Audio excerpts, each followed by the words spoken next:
Hygrophorus Camarophyllus, also known as arched woodwax, is a medium-sized agaric which is distinct because of the dry, streaked cap and white, waxy gills that contrast beautifully with the carbon brown cap and stem. The mushroom grows in mossy pine forests all over Scandinavia.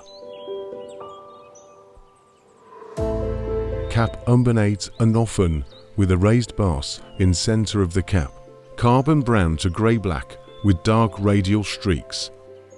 Gills decurrent, sparse, waxy, starting off white and gradually turning white-grey as they mature.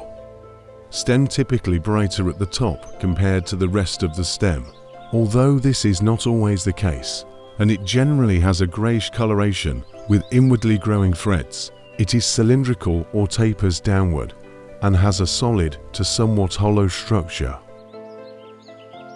Flesh white, brittle, with a pleasant nutty aroma. The mushroom is edible